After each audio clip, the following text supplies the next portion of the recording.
Hello and welcome to this week's highlights of NewsNow magazine. I'm joined by Jerusha Sukhdeo. Hi Jerusha. Hello. And Liesl Peyper. Good to have both of you here. Hello.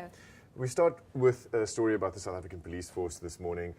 Questions have long been asked, Jerusha, about the questionable nature and quality of the leadership of our police force. Jackie Silebi is in jail.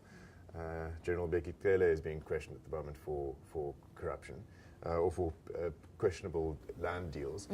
And now questions are being asked about the man tipped to become the next police chief and the acting police chief. What's going on there? It's actually a bit of a mess, and the acting police commissioner has had a whole stink of scandal behind him. Firstly, with the way that he's appointed staff. City Press are reporting that he's gone about it in completely the wrong way. And then he's also now threatening to fire the people who leaked the information. If you remember a few weeks ago, that a large percentage of our police force are completely incompetent with their weapons. Instead of dealing with that, he's now threatening to fire the people who leaked the information. Liesl, this is Nhlanhla Mkhwanazi. That's correct, yes. So, what are the allegations against the crime intelligence boss, Richard Mdluli, who might be the next police chief? Well, Richard Mdluli firstly has a murder case against him, something that happened about 10 years ago.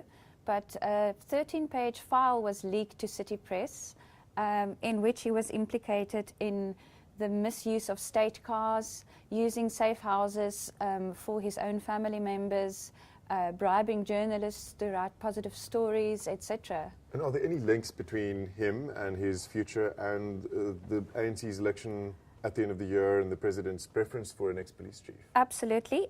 He scored points with President Jacob Zuma for his ground coverage intelligence report, in which he implicated Peyper and a number of people like Tokyo Sexwale wanting to overthrow Zuma's regime. Okay, so something needs to be done, and the president is the man to do it. Let's see whether he has the guts to act this year. Jerusha, our next story is about the South African film industry, which seems to be experiencing somewhat of a renaissance. Tell us a bit more about that. It's been incredible. You know, we're moving away from slapstick comedy, Leon Schuster's not hiding in the bush to scare people anymore.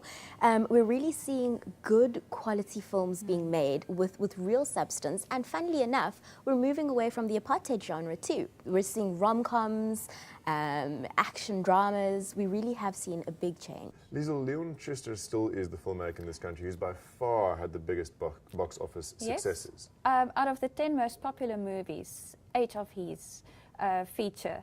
The best one was raised 37 million at the box office, which is the top one at the moment in the country. Semi Soot, the rom-com, did actually very well.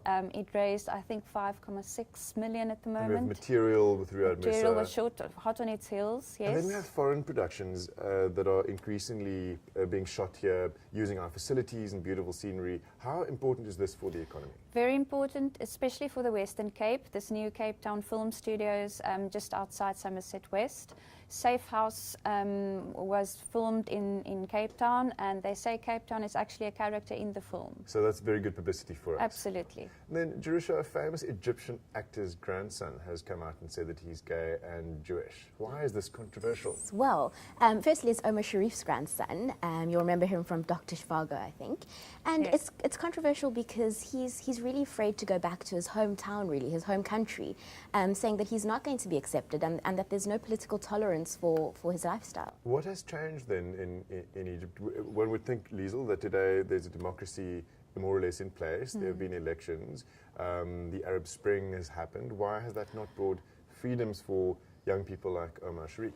I think he's scared.